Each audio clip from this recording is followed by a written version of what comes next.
शुक्रवार 28 फरवरी का दिन नागपुर में मराठी साहित्य के प्रेमियों के लिए बेहद खास रहा।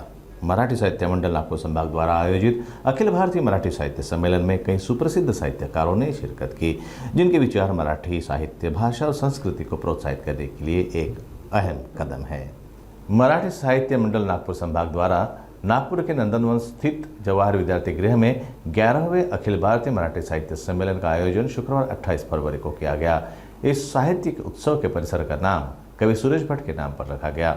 मराठी साहित्य मंडल के राष्ट्रीय संस्थापक अध्यक्ष डॉक्टर जयप्रकाश घुमटकर इनकी प्रेरणा के साथ ही मुंबई महानगर अध्यक्ष सिद्धार्थ कुलकर्णी का जन्मदिन और मराठी भाषा दिवस के उपलक्ष्य में इस साहित्य सम्मेलन का आयोजन किया गया। सम्मेलन के मुख्य आयोजक विदर्भ प्रांतपाल डॉक्टर इंजीनियर प्रवीण उपलेंचवार और जिला उपाध्यक्ष रत्नाकर मुले के प्रयास तथा उनकी पूरी टीम के सहयोग से 11वां अखिल भारतीय साहित्य सम्मेलन मनाया गया।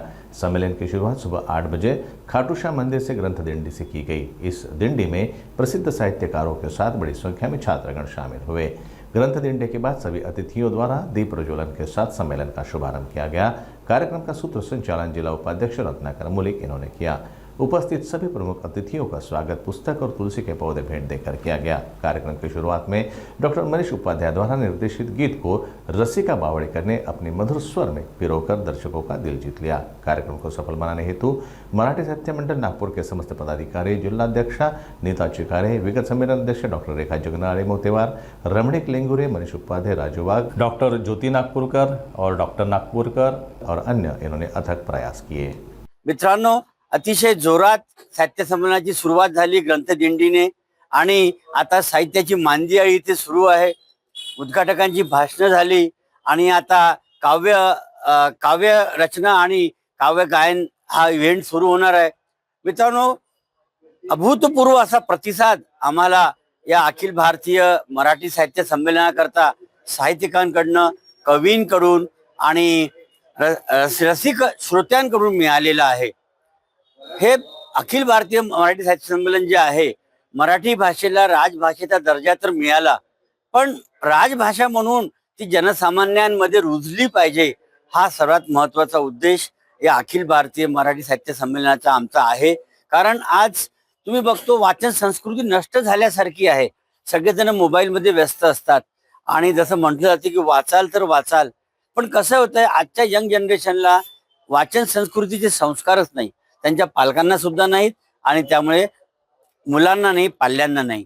तर मित्रांनो, आपली मराठी भाषा जी आहे अतिशय सुंदर आणि अति समृद्ध अशी भाषा आहे, आलं लक्षात। आणि ज्ञानदेवांनी या मराठी भाषेचा पाया रचलेला आपल्या सर्वांना माहीत आहे। तर मित्रांनो, आपल्या पाल्यांवर संस्कार होईल मराठी भाषेचे, याकरता पालकांचं सुद्धा कर्तव्य आहे की त्यांनी मराठी भाषेत घरी संवाद करावा। मराठी भाषेत मुलांना, मराठी भाषेतील सिद्ध असं लेखक आहेत, कवी आहेत, त्यांचं साहित्य त्यांना वाचायला द्यावं, किंवा अशा ठिकाणी जिथे अखिल भारतीय मराठी साहित्य संमेलन असतं अशा ठिकाणी जरी ते त्यांना घेऊन आलात तर वक्त्यांचे भाषण ऐकून त्यांच्या मनावर निश्चितच मराठी साहित्याचे संस्कार होतील। मराठी साहित्य मंडळामध्ये मी गेली 4 ते 5 वर्ष काम करतोय आणि एकंदरीतच मी ज्यावेळेला बॉलिवूड, माझी पहिली बॉलिवूड ही संकल्पना आहे, म्हणजे बॉलिवूड पासून माझी सुरुवात झाली आणि जवळपास 35 वर्ष काम केलं आणि 35 वर्षामध्ये मी बघितलं की नवोदितांना कोणी विचारत नाही आणि प्रस्थापितांच्या मागे सगळे लागलेले असतात। तर माझं एक वाक्य होतं की विस्थापितांना प्रस्थापित करायचं आणि उचित प्रस्थापितांचा योग्य तो सन्मान करायचा आणि अशा प्रकारे सर्व लोकांना एकत्रित आणायचं। तर ते मला बॉलिवूडमध्ये शक्य झालं नाही, कारण ती एक चमकीली दुनिया आहे आणि तिथे उगवत्या सूर्याला नमस्कार करण्याची पद्धत आहे आणि तिथे बरीचशी गणितं असतात, कारण आर्थिक गणितं जिथे जुळतात तिथे बऱ्याचशा गोष्टी असतात, त्यामुळे तिथे करता आलं नाही। मग मला साहित्याकडे संधी मिळाली। डॉक्टर जयप्रकाश घुमटकर, जे मराठी साहित्य मंडळाचे राष्ट्रीय अध्यक्ष आहेत, त्यांनी मला एका संमेलनामध्ये, त्यांची माझी भेट झाली, त्यावेळेला त्यांनी मला विचारलं की तुम्ही काय करता। तर मी त्यांना जेव्हा माझी बॉलिवूडची बॅकग्राऊंड सांगितली तर म्हणे वा वा, तुम्ही तर खूप काही कार्य केलेलं आहे, तर मराठी साहित्य मंडळात जर तुम्ही जॉईन झालात तुम्ही नक्की चांगलं कार्य करू शकाल असा मला विश्वास वाटतो। तर मी म्हटलं चांगली गोष्ट आहे, जर मला तुम्ही हा सन्मान देत असाल किंवा ही संधी देत असाल तर ती संधी मिळाल्यामुळे सन्मान मिळतो। माझं नेहमी वाक्य असतं की पैशासाठी काम करू नका, तर काम केल्यानंतर तुम्हाला योग्य तो मोबदला मिळेल. आता इथे म्हणजे काय, तर लोकांचं प्रेम आहे जे आज तुम्ही बघताय की माझ्यासारख्या सामान्य कार्यकर्ता, मी कार्यकर्ताच म्हणतो की मला जरी पद असलं तरी पहिला मी मंडळाचा कार्यकर्ता आहे. तर ह्या मराठी मातृभाषा जर झाली ही शासनाने करावी. कारण आता साऊथला कसं आहे, साऊथला काही ठिकाणी त्यांनी असंच केलंय की त्यांचीच भाषा बोलली जाईल, हिंदी आणि इंग्लिशला ते प्राधान्य देत नाहीत. याचा अर्थ असा नाही होत की ते त्याचा अपमान करतात, पण स्वतःची भाषा त्यांना पुढे करण्याचा अधिकार आहे.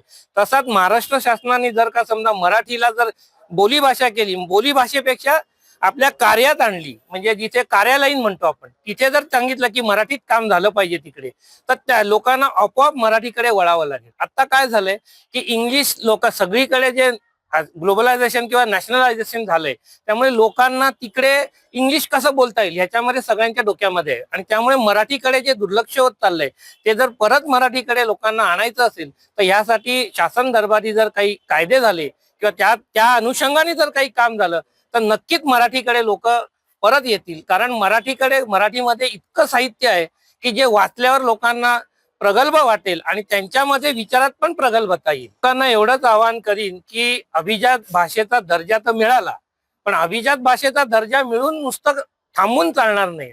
तर मी माझ्या कित्येक संमेलनांमध्ये केलं की आता आम्हाला आणखीन वाढलीये, कारण मला अभिजात भाषा दर्जा झाला तेव्हा मला काही साहित्यिकांनीच विचारलं अभिजात भाषेचा दर्जा मिळाला, पुढे काय? म्हटलं पुढे काय हा जर प्रश्न साहित्यिकांना पडत असेल तर म्हटलं माझं काम आणि पर्यायाने मराठी साहित्य मंडळाचं काम अजूनही अधुरं आहे आणि ते पूर्ण करण्यासाठी आम्हाला अजून प्रयत्न करायला पाहिजे.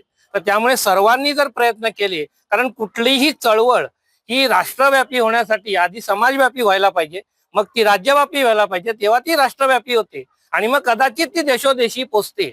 आज इंटरनेटच्या काळामध्ये भारतीय संस्कृती ही देशादेशात वेगवेगळ्या ठिकाणी रुजली आहे आणि त्याला एक चित्रपट जर होऊ शकतो कारणीभूत, की जे तुम्हाला माहिती असेल हम आपके है कौन, त्यांनी संपूर्ण देशांमध्ये वेगवेगळ्या 7 भाषांमध्ये तो चित्रपट झाला. त्याच्या आधीचा मैंने प्यार किया पण 7 ते 8 भाषांमध्ये झाला आणि सर्व याच्यात काय सक्सेसफुल झाला, तर त्यांना आपल्या संस्कृतीचं खूप वेड आहे आणि त्यांना त्याचं आकर्षण आहे.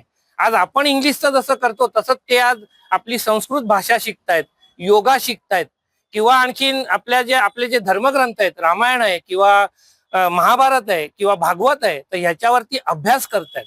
तर हे सर्व जे आज इंटरनेटमुळे झालंय, तसंच जर का समजा शासनाला मी विनंती करतो की शासनाने जर आपल्या कार्यालयीन ह्याच्यामध्ये जर मराठी भाषेचा हट्ट धरला तर नक्कीच मराठी भाषेला एक वैभव प्राप्त होईल